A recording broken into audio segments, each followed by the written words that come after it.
আসসালামু আলাইকুম রহমতুল্লাহ। আমাদের এনায়েতুল্লাহ আব্বাসী হুজুর সবসময় আমেরিকার বিরুদ্ধে সোচ্চার আছে। আমি এটা উনাকে এই কারণে আমি সমর্থন করি। তবে উনি একটু বেদাত নিয়ে মিলাদকে আমরা একটু বাড়াবাড়ি করতেছে আর কি। এটা আমি মানে ভালোভাবে নিচ্ছি না। কারণ এখন সোশ্যাল মিডিয়ার যুগ। এখন আর কেউ ধর্ম সম্পর্কে অজানা নয়। কম বেশ সবাই জানে। তবে হয়তো না জানার লোকও আছে। বাংলাদেশে না জানার লোকদের জন্য উল্টাপাল্টা ভোট দেয়। ওই কোথায় ভোট দিলে ভালো হবে, কাকে ভোট দিলে ভালো হবে এটা অনেকে জানে না। মূর্খ লোক আছে, প্রচুর আছে মূর্খ লোক, প্রচুর মূর্খ আছে। যাই হোক, তো আমাদের জামাত ইসলামের ভাইদেরকে নাকি আশ্বস্ত করেছেন নাকি আমেরিকা যে ক্ষমতায় এনে দিবে। এটা আমি বিশ্বাস করি না। জামাত এটাতে এই ফাঁদে পড়বে না আমি জানি। তবে অনেকে সোশ্যাল মিডিয়াতে বলতেছে যে একটা খবর আজকে দেখলাম, বোধহয় ৭২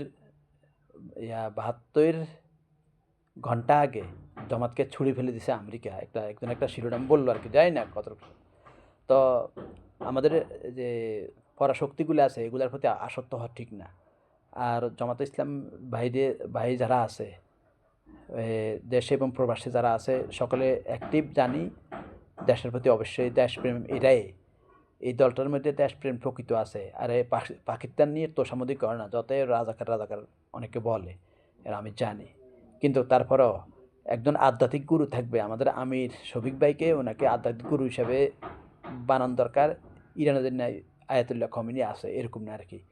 তো উনি আমাদেরকে উপদেশ দিবে, আর যারা সাধারণ মানুষ কর্মী এরা সেই উপদেশ পালন করবে।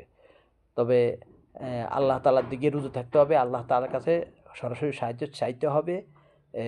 কোনো পরাশক্তি আমাদেরকে ক্ষমতায় এনে দিবে না।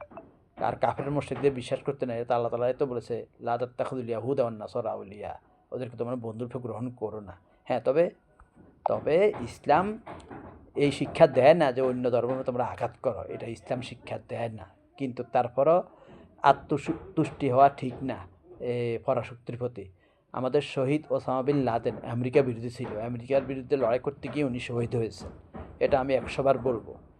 যারা প্রকৃত ঈমানদার, এই যে খোরাসান থেকে কালো পতাকাবাহী দল আসবে, এদেরকে অনেকে বলবে জঙ্গলি, সন্ত্রাস, এদের বিরুদ্ধে ইয়ে করতে হবে। কিন্তু এদেরকে কেউ রোকাতে পারবে না। তবে জামাত ইসলামের ভাইদেরকে বলব, অন্যের প্রতি আসক্ত হওয়া ঠিক না। আমাদের আধ্যাত্মিক জগতেও কিছু মনোনিবেশ করতে হবে। আর আপনার ডাক্তারি, ইঞ্জিনিয়ারিং, লেখাপড়া, কৃষিক্ষেত্রে সব কিছুতেও এগিয়ে আসতে হবে। সমস্যা নাই ইনশাআল্লাহ। এই জগৎ জামাত ইসলাম আছে। তারপর আরও আধ্যাত্মিক জগতে একটু আরও মনোনিবেশ করতে হবে। সালামু আলাইকুম।